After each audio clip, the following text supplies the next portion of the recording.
testify about me that the Father has sent me. So this concept of giving, which is what didomi is, okay? The New American Standard translated it bestowed, which is still correct, but that was the translator's understanding of the context, and so they chose that word. But giving, right? All that authority was given Jesus. All of the works that Jesus performed and did, right? They were commissioned by God.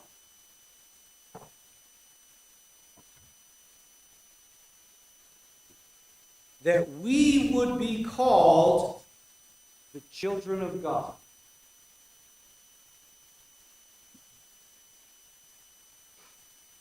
Again, top appearances in the New Testament, John has 2.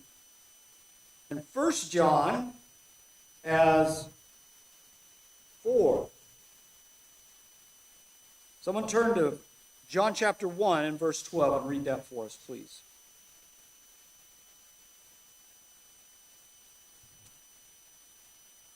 First John 1:12. Many as received him to death, gave the right to become children of God, those that believe in his name. Next, read John chapter 11, verse 52. John 11:52.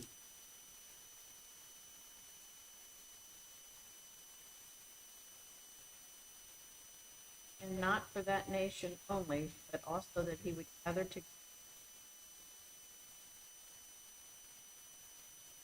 1 John chapter 3 and verse 1.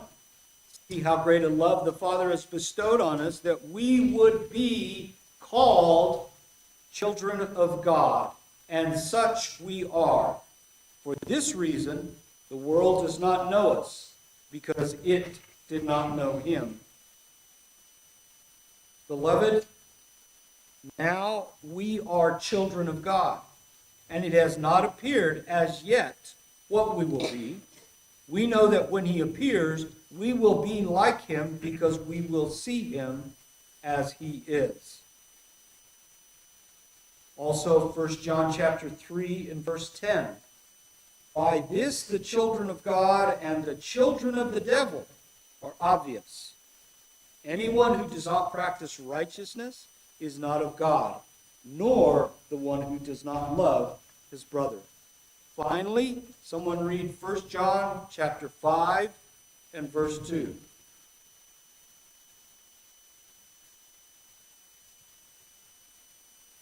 By this we know that we love the children of God, love God, and obey his commandments. Children of God. What does that mean? So that's a question. What does it mean to be a child of God in this context?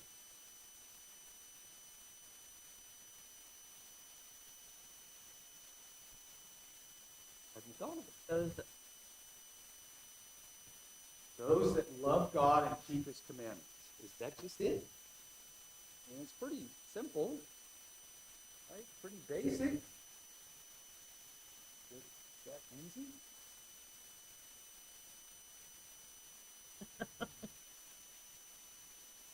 What's Daryl? Came into the world. Gave me my name. I heard him. He's awake at night. But he worries about it. Well, he comes to baseball. Even if I don't do well, he comes to football.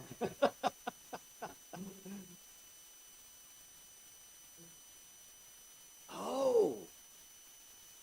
Okay, so it's not just about loving God and obeying his commandments, and that's, pretty much it, right?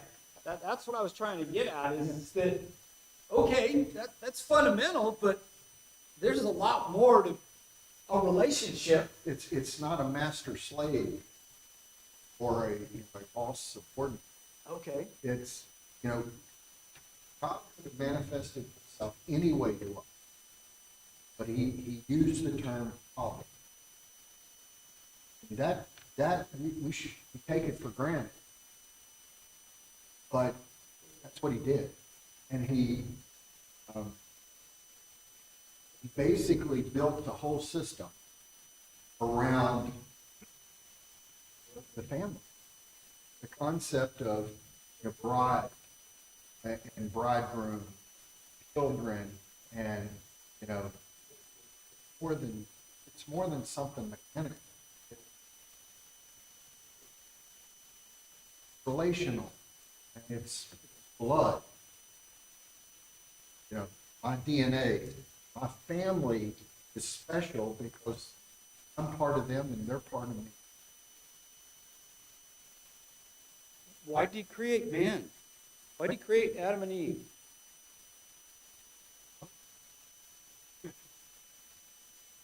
Out of love. Right? And what did he create Adam and Eve in? What did they exist in?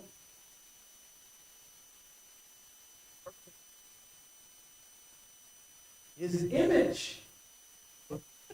Right? And what is his image? Fundamentally, love. He is love. He is the source of love. And his creation was made out of his love. And he put them in a wonderful place. Right? And it was lovely to work in that wonderful place. I know we don't want to hear that, but it's true, right? They have to till it and, maintain it and stuff like that, but it's true. Right? God gave them everything. Right? Everything. He didn't have everything before woman. He was completely happy. Yes, he made man complete. Right? Through Eve. Absolutely. Daryl? Like Jesus say, you see me, you see. Yes. He said to us, want people to look at you, see Jesus. See Jesus. Yeah. So, what's the answer to someone that maybe you've talked to and says, how do I find God? Where do I find God? How do I see God? What's the answer? Should be personal of God. You should. But the ultimate answer is, here's the Bible. Let's sit down and read about Jesus. That is where you find God. Because he and the Father are one. He did the works of his Father. That's where you see God. Right? What I can see with my eye, that's good. Unless I see something beautiful every single day, all the time, and it never changes out of its beauty. Life isn't that way, is it?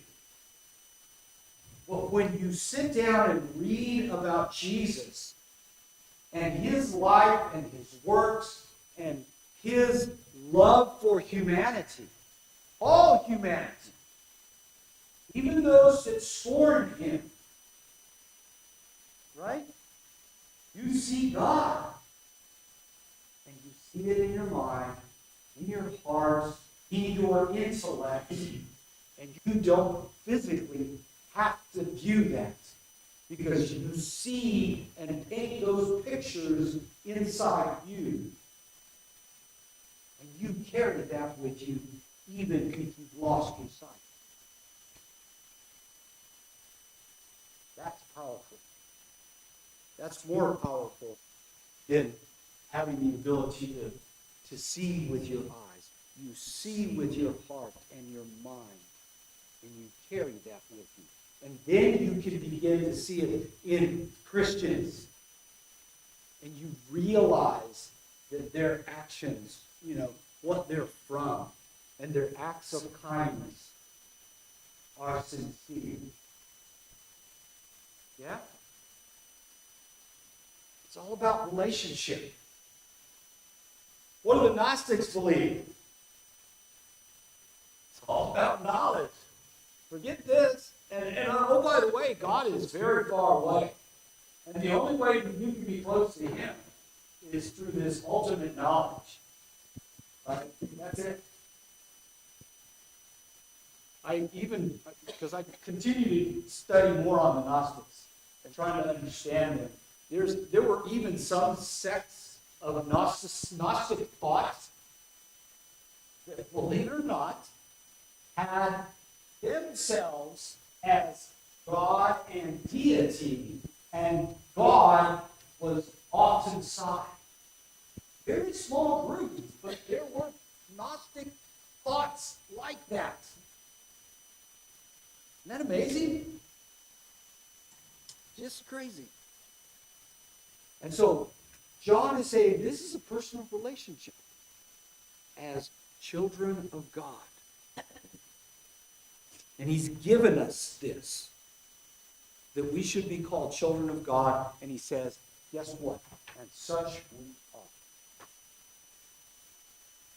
We can get wrapped up in it because we think we know all the answers. And religion becomes a trivia. And that's what keeps me up. And I'm worried that we think we know all the answers.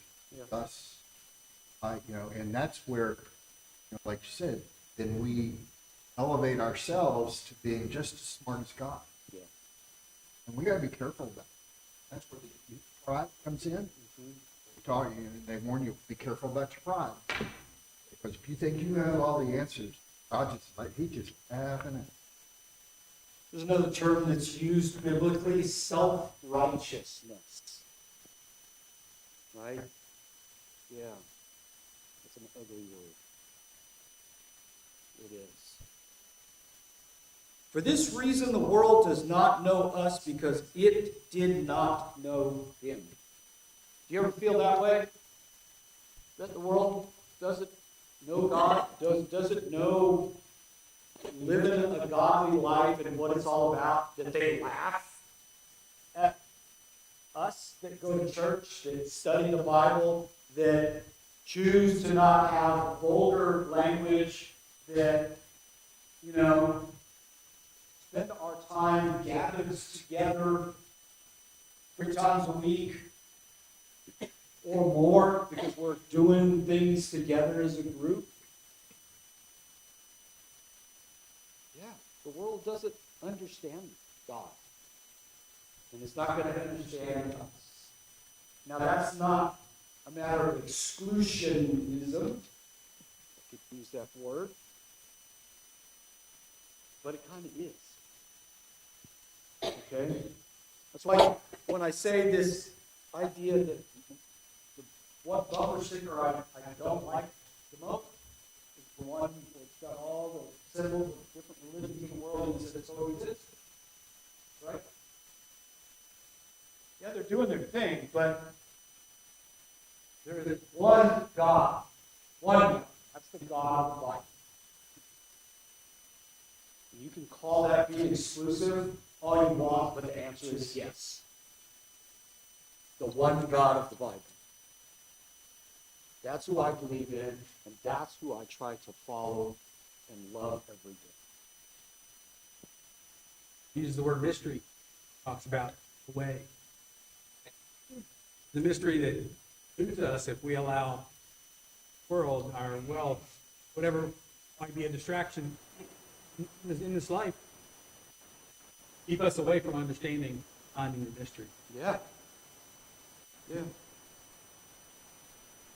Verse 2, Beloved, now we are children of God, and it has not appeared as yet what we will be.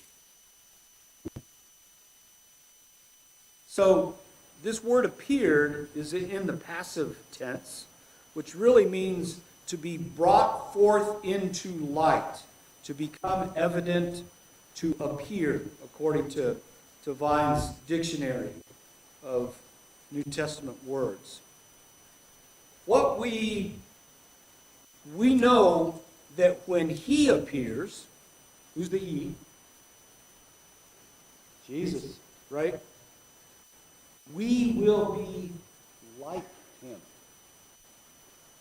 Because we will see him just as he is.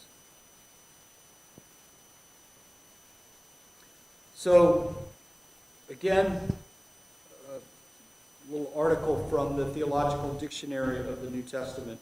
It's a bit lengthy, but let me read it to you. In John 3:2, the word like is linked with an insight which is important in John's theology, namely that divine sonship is not the highest stage in the being and nature of the Christian. Fulfillment is reached only when Christians are like Christ. This likeness will be achieved when Christ is made known or manifested. The second coming of Christ thus brings perfection to Christians. Then the transfiguration of Christians will enable them to see the transfigured Christ as he is. Does that make sense? Our picture of Jesus is what we have on the page, and what we read, and our thoughts and understanding of Jesus. Do we know what he really looks like? We don't. Will we know what he really looks like? Yes. When? At his second coming. When he has fulfilled all that was written about the Messiah. Then we will see Jesus as he fully is. There's some passages to kind of support this. Let's read a few. Matthew chapter 5 and verse 8. Someone read that. Matthew 5, 8.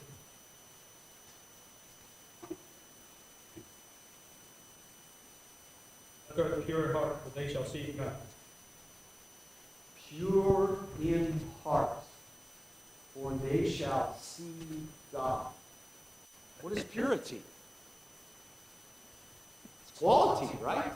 That's the best that we can describe it. But yet Jesus is pure.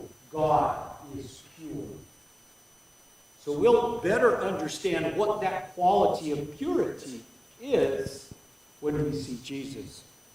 John chapter 17 and verse 24.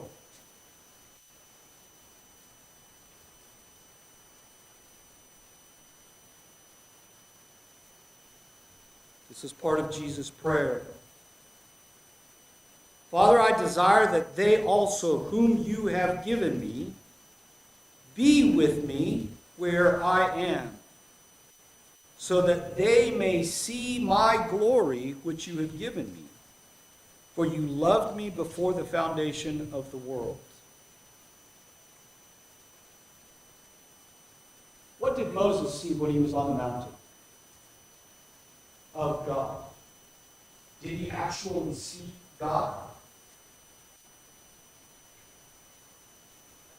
What's the closest that he saw? The glory of God. That's really what he saw. Right? What was in the Holy of Holies on the Day of Atonement when the high priest would go in and offer the sacrifice? Was it God? Scripture tells us it was the glory of God. That's the closest we get to see, and we have seen. Right?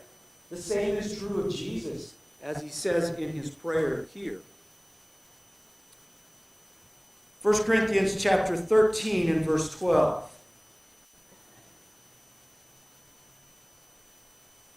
Paul writes, "For now we see in a mirror dimly, but then face to face. Now I know in part, but then I will know fully, just as I also have been fully known." So what's Paul writing about? Second coming, when Christ appears again. Right? Because we don't know everything. We have questions. You know, that we don't have answers to right now. Well, when Christ appears again, we will know all things as his children. Right?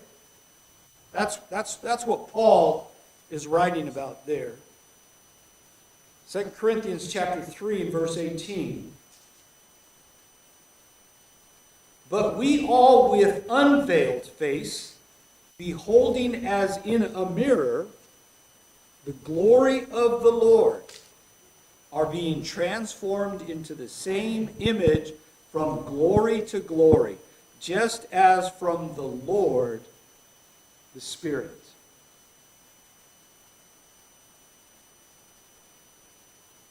When Moses came down from the mountain, and they built the tabernacle, what did he have to do? Yeah. Why? Because he saw the glory of the Lord, and the glory of the Lord was shining off of him. Right? Just think about that. That's amazing.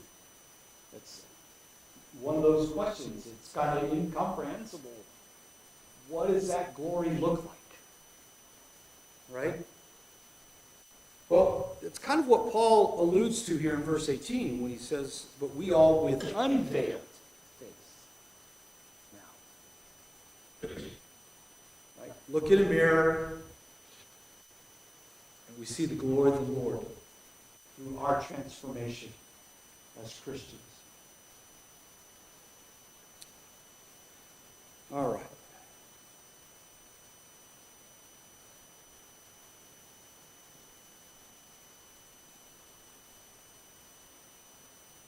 Verse 3, chapter 3.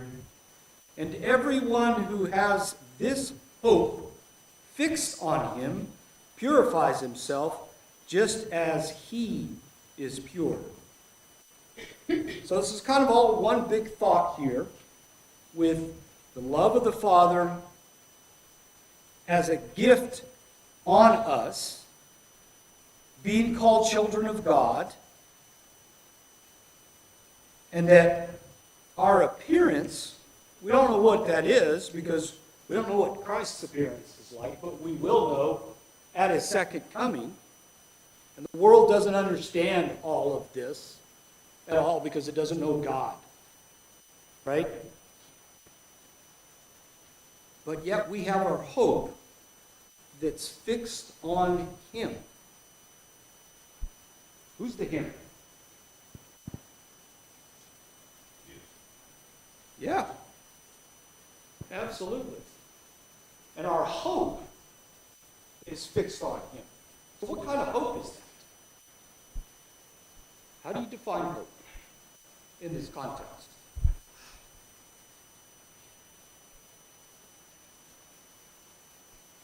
Confident. Okay. So, vines, you're close, according to Vines. In the New Testament, hope means favorable and confident expectation. Expectation. Right? It has to do with the unseen and the future. Romans 8:24 and 25. Hope describes the happy anticipation of good, which is the most frequent significance in Scripture. The ground upon which hope is based, Christ in you, the hope of glory, the object upon which hope is fixed, is a purifying power.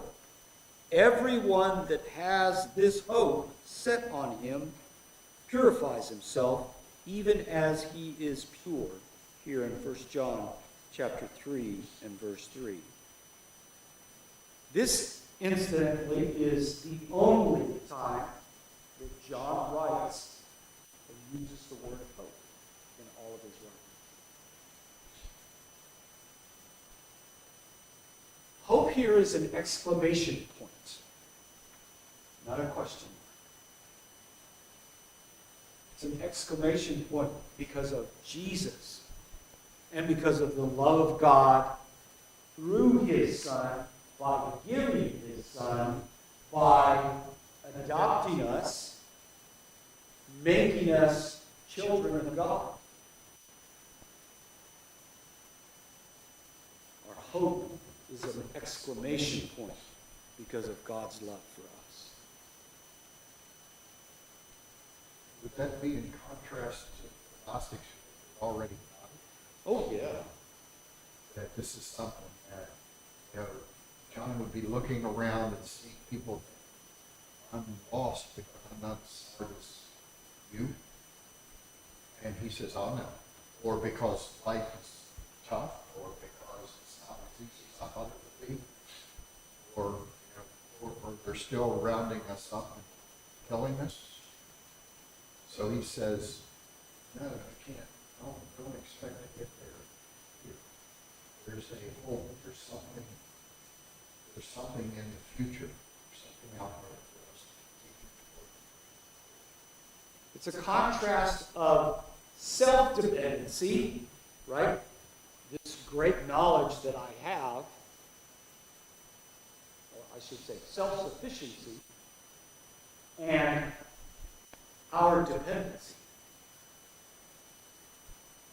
Acknowledging and humbly knowing that we don't have all knowledge. All knowledge is within Jesus Christ. Yep. Let me give you an example of this hope or expectation. Excellent. Think of a star that you want to go see.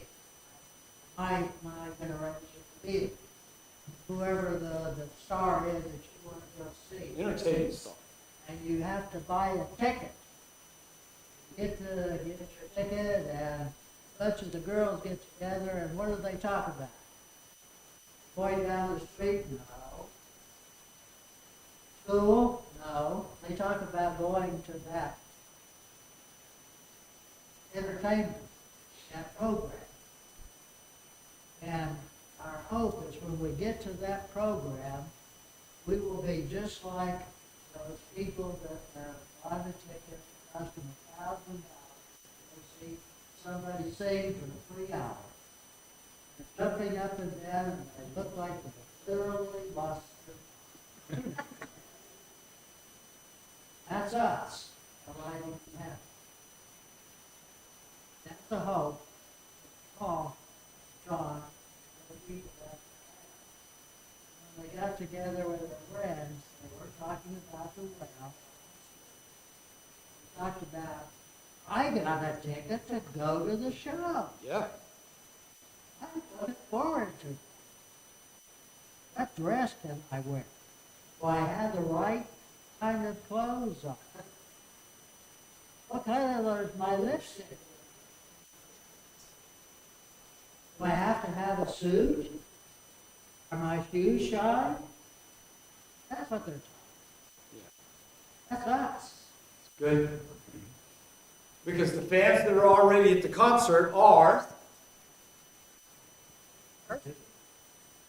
roll call of faith. Hebrews 11. That's just some of them, right? They're the rest of the faithful that we read about in the Old Testament and in the New. Absolutely. That's who. That's who. Can't wait to meet Peter. I just. Interesting. And John. Right? Just, yeah, good analogy. Thank you. And everyone who has this hope fixed on him. Now, in the New American Standard Version, this word is italicized. And in the NASB, that's implied. Okay, that's what the authors did. It's not actually in the Greek language, but it's implied in that. Okay, and yours may or may not have some type of language in there like that. But there's a purification, right? Purifies himself. What does that mean? Theological Dictionary of the New Testament says it signifies moral purity and sincerity as in relation to Christ.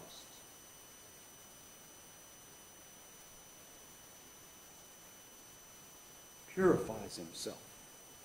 Well, if I have a relationship with the Son of God, who is perfect, and I am a child of God, when I meet Jesus, what is my condition? I'm pure. I'm pure. I'm pure before God. Right? Because of my own doings? Because of my obedience? Because of my faithfulness? Forgiveness and salvation plays a big, Absolutely.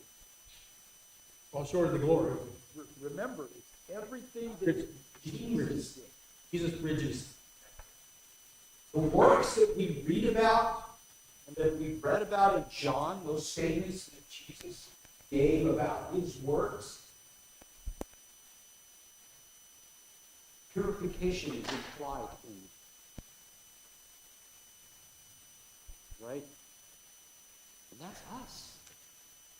These are qualities we don't talk much about. We're kind of afraid, I think, to talk about that because we might feel that we're boastful, prideful. But brethren, there is a sense of reality that we have to accept, and yes, we do have to talk about and realize. Remembering that it's not anything that I did that makes me pure and holy.